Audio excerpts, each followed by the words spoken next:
Bransen from GMAT Ninja here, and welcome to the 14th episode in our sentence correction series. In this episode, we're going to tackle a few different things. The big picture thing that we're going to tackle is noun modifiers. And we will, within those noun modifiers, talk about absolute phrases, how nouns can modify nouns, and other modifiers that kind of sound wrong. One of the big themes of this video is going to be this, that a lot of these modifiers sound wrong. They sound terrible to your ear. And very often they are said in ways that native English speakers or even non-native English speakers would never actually say anything. But technically they're not wrong. And so we'll go through here and we'll talk about how these modifiers essentially work and how they function and how to tell whether they're used correctly or not used correctly. One of the broad themes is going to be that nouns can modify other nouns. That's a big picture concept that's important to know going into this video.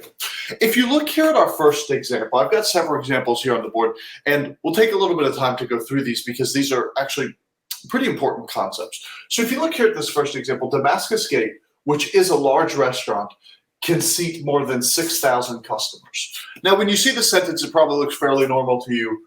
Damascus Gate, which is a large restaurant, there's your modifier right there, which technically is a relative pronoun, modifies Damascus Gate, a large restaurant. Now, if you look, and what I'm trying to show here as we go through these examples is the progression from a which modifier, which everybody's comfortable with, to a noun modifier, and then how we can make that more and more complex to the point where ultimately many people who are maybe relying on their ear a little bit too much can think that it sounds wrong. So if you look here at the second example, it says Damascus Gate, a large restaurant, can seat more than 6,000 customers. So in this instance, my modifier here has gone from which is a large restaurant to simply a large restaurant. Now, the difference between which is a large restaurant and a large restaurant is really purely stylistic. It's probably a little bit more casual, a little bit more colloquial to say which is a large restaurant, but to say simply a large restaurant, Damascus Gate, a large restaurant, it essentially has the same function as which is a large restaurant, the which modifier in the previous example, and a large restaurant here is a noun. Obviously, a is an article, large is a adjective, and then restaurant is a noun. But really, it's a noun, and this whole thing functions as a noun modifying Damascus Gate. So what is Damascus Gate? Well, it's a large restaurant. So here you can see how just a noun, obviously there's pieces attached to it, but essentially just a noun can modify another noun. Now, I want to look at this third example. In this third example here, we see Damascus Gate is a large restaurant. It can seat more than 6,000 customers.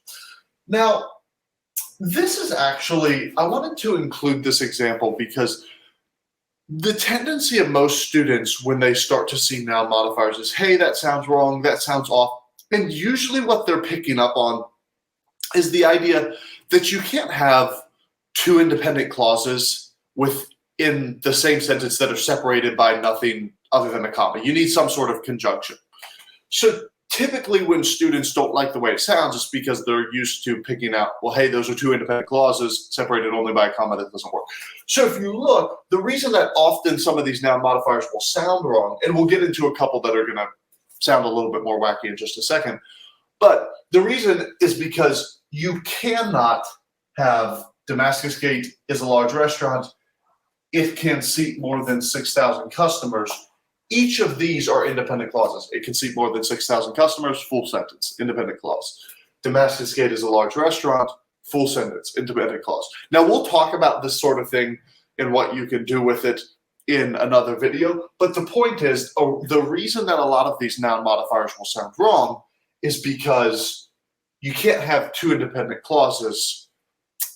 So two independent clauses separated only by a comma. So this example is wrong.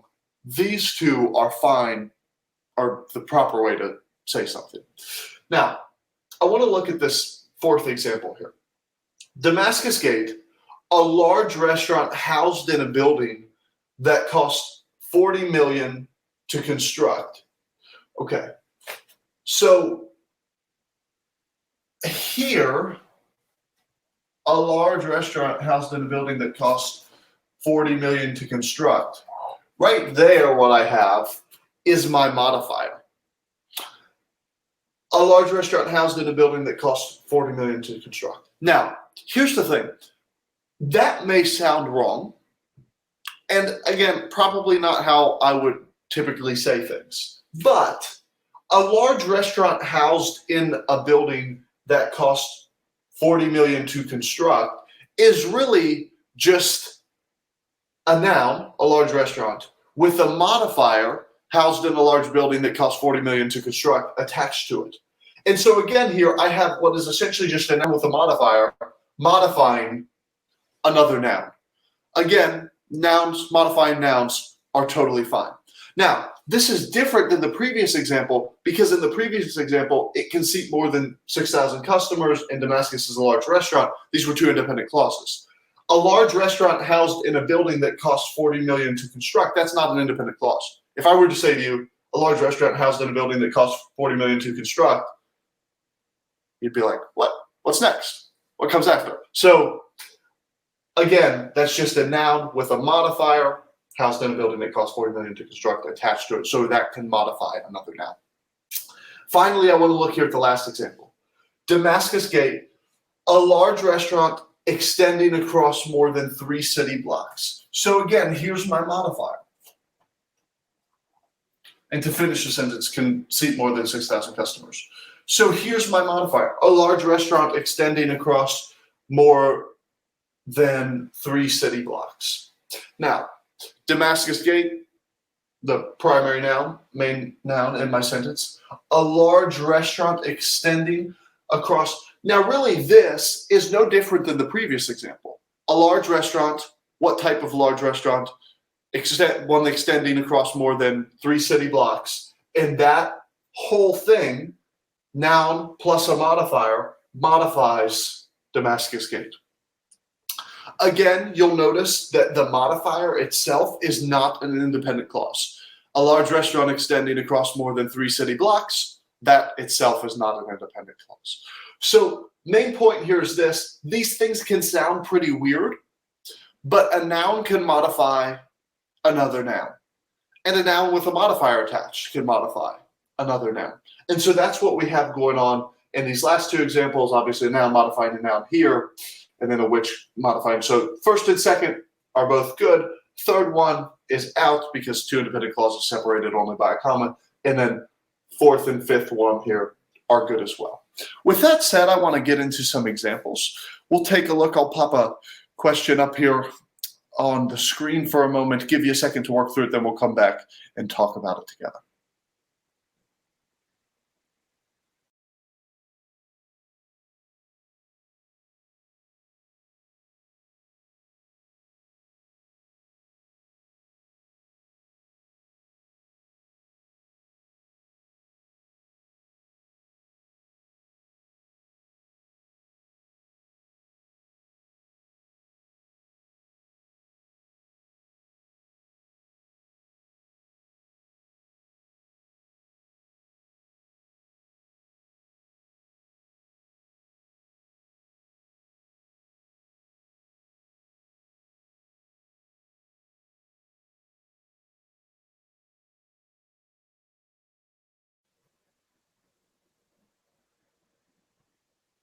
Awesome. Hopefully you've had a second to work through this one. It says American bison are found only in North America, their range extending from Canada into the United States. And then you'll see that we have two answer choices here. Now, I want to take a look at this on the board. And the idea is that this really is not all that different from the basic examples that we just looked at a second ago. So I want to talk about what we've got going on here. American bison are found only in North America, and then we have their range, which is a noun, range being a noun, and then extending from Canada into the United States. And extending from Canada into the United States, essentially what it does is it functions as a sort of modifier for their range. So it describes their range. Now, that's what I have in A, and really I don't have a problem with that, because what I have is a noun plus a modifier that's modifying another noun. Really, that's modifying American bison. Or, if we wanted to be technical about it, because it is an absolute phrase, and so what we have is a noun plus a participial. And if your eyes glaze over when I say that, don't worry, that's okay. My eyes kind of glaze over even when I say that. But technically, what we have here is an absolute phrase which modifies the previous clause. But essentially, it's just a noun modifier. Their range, a noun, plus extending from Canada into the United States, which is a modifier modifying their range. So I don't have a problem with what I have in A. Now, if I look at B, their range extends from Canada into the United States. Well, the problem is that this right here, their range extends from Canada into the United States, by itself is an independent clause. Their range extends from Canada into the United States. Full sentence. So the problem is then that I'd have just one independent clause separated from another independent clause. American bison are found only in North America, which also is a full sentence, separated only by a comma. That won't work. And so I can say that B is wrong and A, absolute phrase, or essentially what I would just call a noun modifier, noun plus a modifier, modifying the previous clause. And I'm good with that. And so A is correct in this example.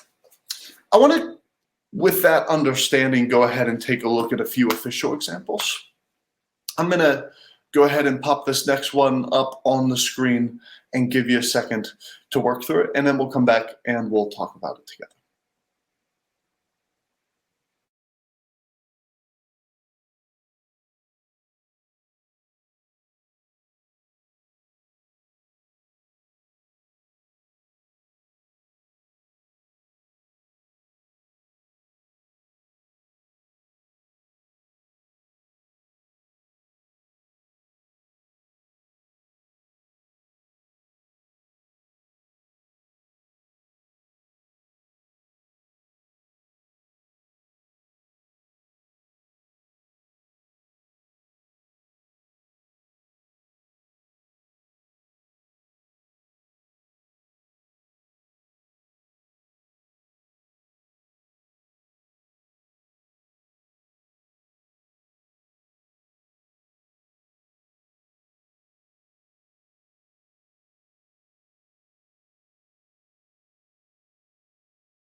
Awesome. Hopefully you had a second to work through this one. The prompt says, the World Wildlife Fund has declared that global warming, a phenomenon most scientists agree to be caused by human beings in burning fossil fuels, will create havoc among migratory birds by altering the environment in ways harmful to their habitats. Let's go ahead and look at this one on the board. And if I didn't recognize that a noun could modify a noun, and I went after splits, which two things not to do. Number one, remember that nouns can modify nouns. And number two, don't go straight after splits, because just because there's a split doesn't mean one way is right and one way is wrong.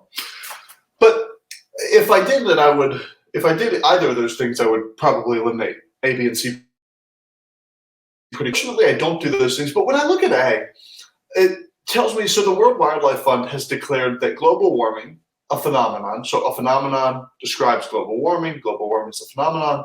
What type of phenomenon? Well, one that most scientists agree to be caused by human beings in burning fossil fuels. So I start to have a problem there at the end, because I'm told that most scientists agree that it's caused by human beings in burning fossil fuels.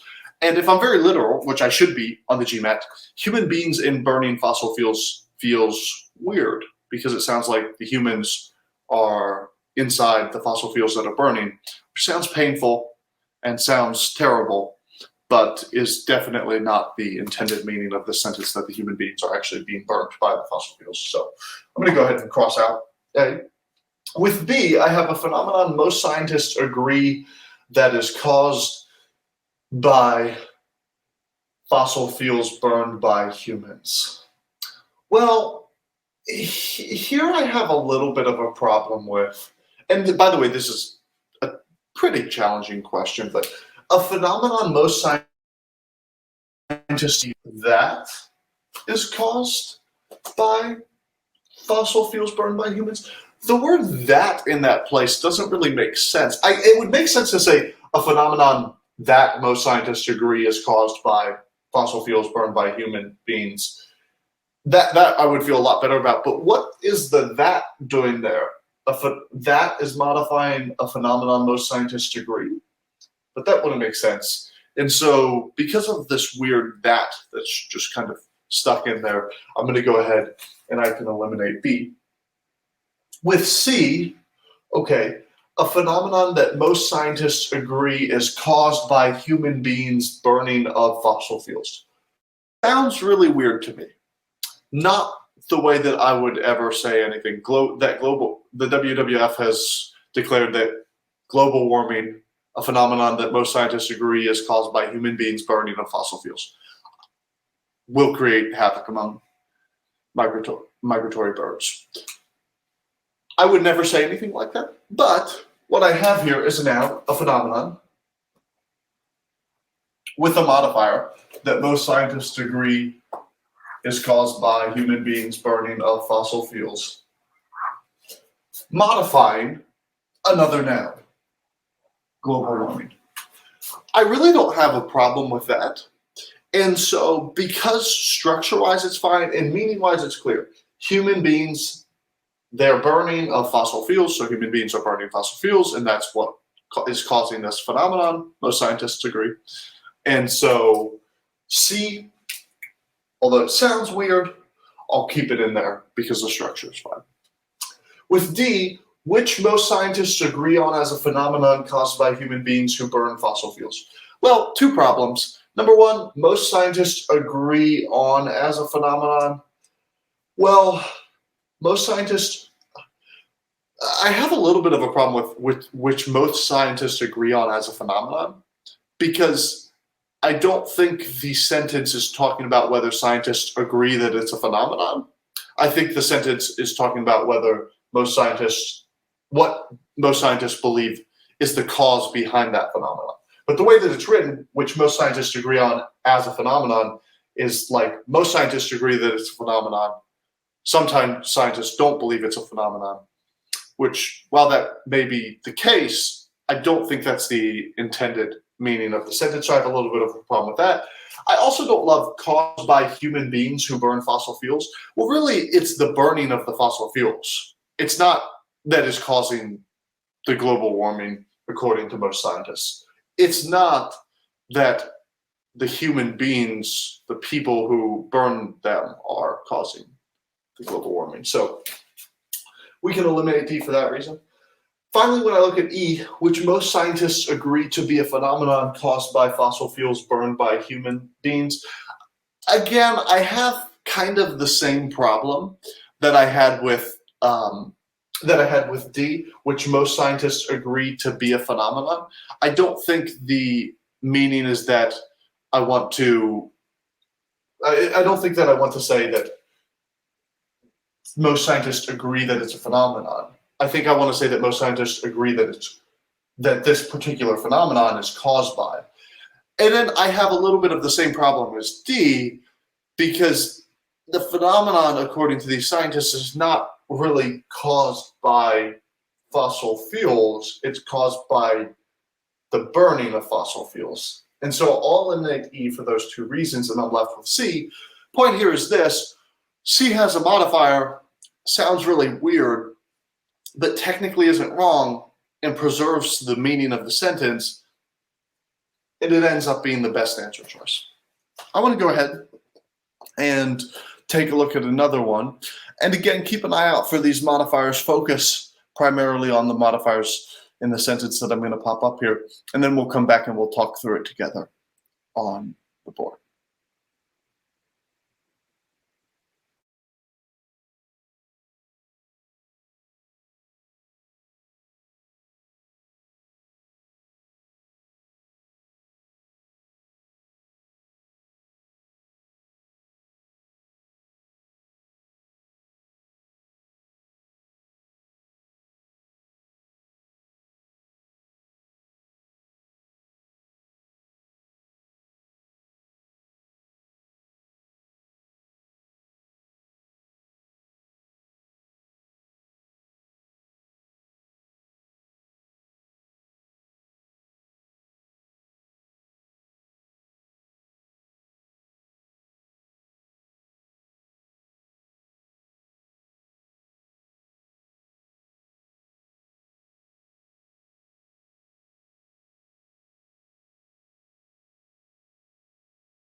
Awesome. Hopefully you've had a second to work through this one. The prompt says, according to a recent study of consumer spending on prescription medications, increases in the sales of the 50 drugs that were advertised most heavily accounts for almost half of the $20.8 billion increase in drug spending last year, the remainder of which came from sales of the 9,850 prescription medicines that companies did not advertise or advertise very little. Let's go ahead and take a look at this one on the board. There's a few things going on here, and we'll kind of touch on each of them as they come up. But first thing I want you to notice is, according to a study of consumer spending, according to a recent study of consumer spending on prescription medications, increases in the sales of the 50 drugs that were advertised most heavily accounts. And here I actually have a problem with the use of accounts. And the reason is because increases don't accounts, increases account. Increases accounts, that accounts goes with a singular noun. So I would say the increase accounts or the increases account. And so subject, verb, error in A, pretty clear one case of that here. And so I can go ahead and eliminate A. You'll also notice that at the end here I have, and that's a very easy definite error to eliminate on, but you also notice at the end here that I have the remainder of which came. And again, I don't know that I love the remainder of which. I think that I like a little bit better the remainder came than I like the remainder of which came from sales. And the reason for that is it's not super clear what which refers to. I would think that which should refer to the 20.8 billion, but I think it's a little bit more clear if I just say the remainder came from sales. And so anyway, clear problem with subject verb issue in A, so I can go ahead and eliminate that. With B, I have increases in the sales of the 50 drugs that were advertised heavily were what accounted for almost half of the $20.8 billion increase in drug spending last year, the remainder of the increase coming from sales. So here, actually, you'll notice that I have in the middle of my sentence a semicolon. Now, semicolons can be used in lists when commas would be confusing. We have a video on punctuation out that we will have a video on punctuation in this series that will address this sort of thing. But when I have the semicolon here, I could have that in elements of a list. Clearly, I don't have a list here. So semicolon should separate two independent clauses. Part of the problem is the second piece of this is not an independent clause. The remainder of the increase coming from sales of the 9,580 prescription medicines that companies did not advertise or advertise very little. The remainder of the increase coming, not a full independent clause. So for that reason, I can go ahead and I can eliminate B. With C, increases heavily accounted for almost half of the $20.8 billion increase in drug spending last year. Feel good about that. Increases heavily accounted for almost half of the increase. Great, perfect. Now, the remainder of the increase coming from sales of the 9,580 prescription meds that companies did not advertise. So you'll notice that essentially what I have here at the end is I have an absolute phrase, or just a good way to think about it is I have a noun modifier. So I have a full independent clause, a certain type of increases heavily accounted for almost half of the total increase, and then at the end here I have the remainder of the increase, my noun, and then a modifier attached to it, coming from sales of the 9,580 prescription meds. So what you'll notice is one thing that I want to point out in here is in A, I had the remainder of which, and here I have the remainder of the increase. And I really like the remainder of the increase better than the remainder of which, just because it's a little bit more clear. But also here, I have that modifier at the end. I fixed my subject verb air with accounted, and so C looks pretty good. The remainder of the increase coming from sales, noun modifier at the end. So I'm going to keep C in. With D, increases in the sales of the 50 drugs that were advertised heavily, accounting for almost half of the $20.8 billion increase in drug spending last year, while the remainder of the increase came from sales of the 9,580 prescription meds that companies did not advertise or advertise very little. If you notice in there, I actually have no I have no main verb. And because I have no main verb, I can go ahead and I can eliminate D because this accounting, which was my main verb here in C, or was my main verb here in B, or even in A, accounting now has been turned into a modifier, and there's no main verb for D. With E, increases in the sales of the 50 drugs that were advertised heavily, which accounted for almost half of the $20.8 billion increase in drug spending last year, with the remainder of it coming. Again, actually, first of all, part of the problem, I don't love it. What does it refer to here? I'm not sure exactly. So a little bit of ambiguity there, but bigger, more definite problem. Again, I don't have a main verb here. And so it's not a full sentence, it's a fragment. And I can go ahead and I can eliminate E. If that's a little bit unfamiliar to you, we'll cover a little bit of that in the punctuation video. But anyway, you can see there that even though C sounds a little bit weird, I don't know that I'd say things like that. The remainder of the increase coming from sales of the 9,580 prescription meds that companies did not advertise or advertise very little. I don't know that I would say that. I don't know that most people would say that. But technically, it's not wrong because I have a noun with a modifier attached to it. It's not a full independent clause, so it's not like I have a comma splice, and it's okay. So C is the best answer choice here. I want to go ahead and I want to take a look at one more. And I'll go ahead and pop it up on the screen, give you a second to work through it. And just, again, focus, like on this one, we had an absolute phrase there at the end. I want you to go ahead and take a look at this one, this next one, and see what you can make of it. Focus on the modifiers.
Hopefully you've had a second to work through this one. The prompt says, yellow jackets number among the 900 or so species of the world's social wasps, wasps living in a highly cooperative and organized society where they consist almost entirely of females, the queen and her sterile female workers. I want to go ahead and take a look at this one on the board. As we think through A, so yellow jackets number among the 900 or so species of the world's social wasps. And then what we have is we have wasps, so a noun, and then a modifier living in a highly cooperative and organized society where they consist almost entirely of females. So structure-wise, I actually don't have a problem with it because this is pretty similar to my other noun modifiers, an absolute phrase, where I have wasps, and then what type of wasps? Well, those living in a highly cooperative and organized society. So this whole modifier here is describing what it means to be a social wasp. Now, that part I'm good with, but with A, you'll notice that I have living in a highly cooperative and organized society where they consist almost entirely of females. Well, number one, I don't know. I'm going to focus in here on this phrase, where they. I don't know that I love the where, a society where. A society's not really a place, so I don't know that I love the where. So that's kind of half a strike there. But then I really don't like the they, because what could they refer to? I mean, presumably they refers to wasps. So wasps consist almost entirely of females. Wasps are made up almost entirely of females. Well, it's not like a wasp is made up of a female and a male. No, a wasp is either female or male. And so it makes sense to say that a society consists almost entirely of females, but it doesn't make sense to say that a wasp consists almost entirely of females. So I have a problem with the where. I don't love the they. For those two reasons, I'm going to go ahead and I'm going to eliminate that. If you look at B, wasps that live in a highly cooperative and organized society consisting almost entirely of. Well, so again, I have wasps. What type of wasps? Well, those that live in a highly cooperative and organized society, consisting almost entirely of. So I have wasps with a modifier. Now, in this instance, I would never write a sentence like this. Nobody at GMAT Ninja would ever write a sentence like this, even though we have novelists. We have one of our tutors even has a literary agent. But we would not write sentences like this. You would not write sentences like this. This is a weird way to write sentences. Yellow jackets number among the 900 or so species of the world. Social wasps. What type of wasps? Those that live in highly cooperative and organized societies, consisting almost entirely of females. Nobody would write that, but technically it's not wrong. Wasps, noun, modifying these wasps, another noun with a modifier attached to it. So I don't actually have a problem with B. And I'm going to go ahead and I'm going to keep B in. Sounds awkward, not something I personally would write, but going to keep it in. With C, which means they live in a highly cooperative and organized society, almost all females. Well, I don't love the almost all females because it's like, what does it modify here at the end? But more importantly, which means? Okay, what means they live in a highly cooperative and organized society? Presumably social wasps. Social wasps. But then if it's social wasps, then social wasps means, and that's not how I would say it. I would say a wasp means or wasps mean. Becomes very challenging to say that after a while. But so it should be wasps mean, not wasps means. And so I can say for sure that that is definitely wrong. Subject, verb, air. What does which refer to means? It needs to be a singular.